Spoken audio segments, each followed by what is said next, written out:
bahwa memang, kita ada melakukan penyesuaian di perdagangan, EBUS ya, efek bersifat hutang dan sukuk yang dilakukan sejalan dengan perubahan, jam perdagangan atau jam clearing yang dilakukan oleh oleh Bank Indonesia. Tapi untuk Bursa Efek Indonesia yang kaitannya dengan perdagangan ekuitas, kita tidak ada perubahan saat ini. Karena kalau kita ingat, sejak bulan Maret 2020 di tahun lalu, sebenarnya kami sudah melakukan, berbagai kebijakan yang pada intinya, kami menyesuaikan dengan kondisi pandemi yang, saat itu mulai berlaku dan saat ini, aturan-aturan tersebut, masih berlaku ya. Jadi, aturan ini sudah berlaku hampir lebih dari, 1 tahun lebih, yaitu 1 tahun 3 bulan ya. Jadi mungkin kalau saya boleh ingatkan lagi, di tanggal 2 Maret 2020 kami melakukan pelarangan transaksi short selling. Kemudian di tanggal 11 Maret 2020 diberlakukan penambahan ketentuan mengenai trading halt, yaitu akan dilakukan trading halt selama 30 menit apabila indeks harga saham gabungan turun lebih dari 5%. Kemudian pada tanggal 13 Maret 2020 dilakukan perubahan ketentuan batasan auto rejection dan juga penyesuaian mekanisme pre-opening. Nah ini, kalau kita lihat ya, perubahan ketentuan batasan auto rejection ini, batas bawahnya kami, maksimumkan di 7% ya. Kemudian di tanggal 30 Maret 2020 juga diberlakukan perubahan waktu perdagangan atas transaksi bursa yang saat ini masih berlaku, di mana Bursa Efek Indonesia itu tutup jam 3 sore, dibandingkan dalam keadaan normal yang kami tutup jam 4 sore. Maksudnya tutup ini artinya perdagangan berhenti di jam 3 sore. Jadi aturan-aturan ini masih berlaku sampai sekarang dan, memang belum dicabut, sampai, kita, mengalami, keluar dari masa pandemi. Terima kasih. Oke, jadi masih berlaku dan tidak akan dievaluasi atau akan ada perubahan dalam waktu dekat ini ya, Pak? Ya, kalau evaluasi kamu melakukan evaluasi dari waktu ke waktu ya, tapi dengan, transaksi yang kita lihat saat ini kami rasa tidak perlu dilakukan perubahan dari hal-hal yang sudah kita lakukan sejak bulan Maret tahun lalu. Iya. Pak, ini kan para pelaku pasar suka berkelakar ya Pak, katanya kalau PPKM diperketat nih biasanya transaksi di bursa lebih bergairah seperti itu Pak, lebih ramai. Anda melihat ada indikasi demikian Pak sejak PPKM darurat diberlakukan 3 Juli lalu? Sejak 3 Juli lalu ya, Mhm. saya rasa 4 Juli berarti hari perdagangan normal. pertama.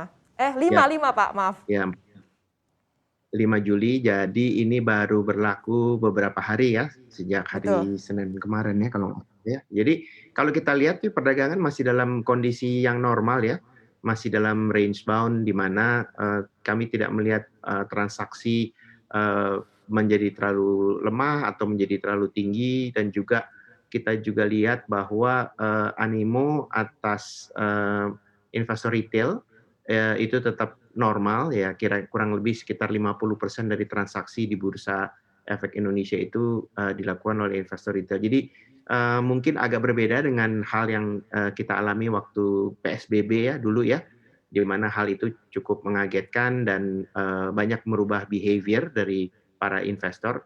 Kali ini, kita melihat bahwa, tidak terlalu banyak, behavior yang berubah, paling tidak dari hasil trading selama beberapa hari ini sejak PPKM diberlakukan. Iya. Pak, kalau kita bandingkan dengan pengetatan pada tahun lalu 2020 seperti apa sih Pak, kondisi kesiapan bursa dan pelaku pasar untuk 2021 ini Pak, kalau kita boleh flashback lagi? Ya, oke. Kalau kita lihat, kita bandingkan ya kejadian saat ini, PPKM saat ini dengan PSBB yang berlaku tahun lalu memang sangat berbeda. PSBB tahun lalu itu adalah suatu kejadian yang masih mengagetkan ya bagi semua pihak, termasuk para anggota bursa, termasuk para investor, sehingga kita melihat, berapa behavior yang berubah gitu ya. Saat ini, para pelaku pasar tampaknya lebih siap dan, tidak terlalu banyak, goncangan-goncangan yang kita lihat seperti tadi saya sampaikan terlihat dari, pergerakan indeks maupun, nilai perdagangan. Sehingga mungkin, kita tidak terlalu khawatir dibandingkan dengan PSBB tahun lalu, terutama dalam hal kesiapan para investor dan juga para pelaku pasar saat ini. Terima kasih. Oke, Pak, kemudian kalau untuk saat ini stimulus atau keringanan apa yang diberikan oleh bursa untuk anggota bursa, investor, dan juga emiten, Pak? Iya, sebenarnya masih banyak ya, stimulus yang kami, berikan, relaksasi misalnya laporan keuangan, diberikan relaksasi selama 2 bulan ya, sampai dengan jadi misalnya, laporan yang keuangan tahunan yang mestinya disampaikan di bulan Juni, akhir Juni paling telat itu bisa dilakukan di akhir Agustus. Kemudian juga kita tetap melakukan pengembangan ya, misalnya protokol baru, data feed, ya itu kami juga berikan subsidi kepada anggota bursa. Jadi kami tidak berhenti, dalam melakukan, pengembangan pasar maupun perbaikan, infrastruktur, di Bursa Efek Indonesia dan untuk pengembangan tersebut kami juga memberikan subsidi kepada anggota bursa sehingga, semua anggota bursa dapat mengikuti perkembangan-perkembangan baru, yang ada di Bursa Efek Indonesia, sehingga mereka selalu dan kita selalu dalam kondisi yang up to date, dalam segi teknologi. Demikian. Pak, ini e-IPO sudah diterapkan. Seperti apa catatan Anda dari pelaksanaan e-IPO sejauh ini? Apakah cukup positif, Pak?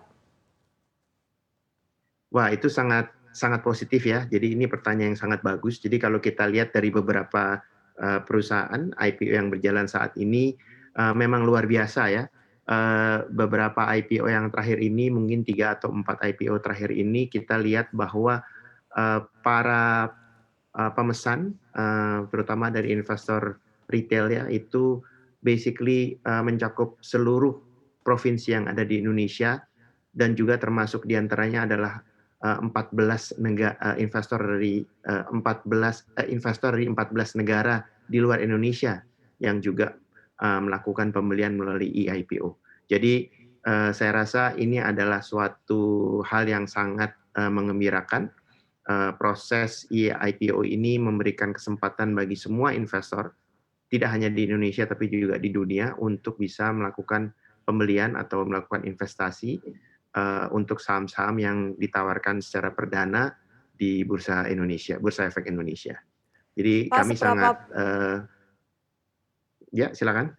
seberapa besar Pak perbedaannya waktu dulu sebelum diberlakukan e-IPO dengan sekarang setelah diberlakukan e-IPO untuk allotment atau pemerataan untuk investor-investor retail, Pak?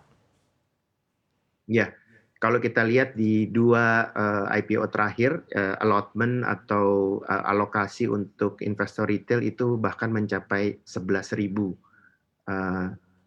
nama ya.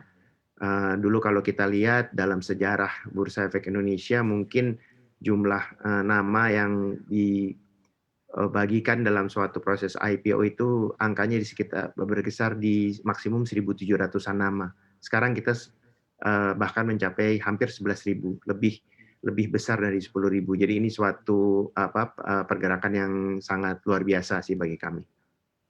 Oke, rencana ke depannya selain apa yang sudah dilakukan ini melalui e-IPO, Pak, ada terobosan apa lagi terkait dengan digitalisasi di Bursa Efek Indonesia?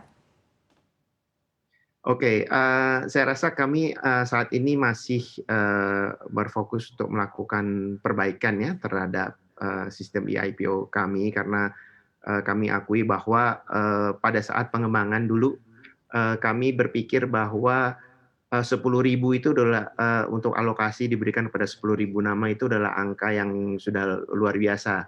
Sehingga, kami ternyata melihat diperlukannya suatu pengembangan kapasitas sehingga, eee, jumlah, investor yang dapat membeli suatu, IPO ini dapat lebih gitu ya, dapat berjalan dengan lebih baik, lebih cepat dan tanpa, hambatan. Jadi kami akan fokus ke sana dulu karena ini masih sistem yang baru dan masih terus dalam pengembangan. Jangan lupa install aplikasi CNBC Indonesia di App Store maupun di Play Store untuk mendapatkan informasi dan perkembangan terkini dari berita-berita ekonomi dan bisnis.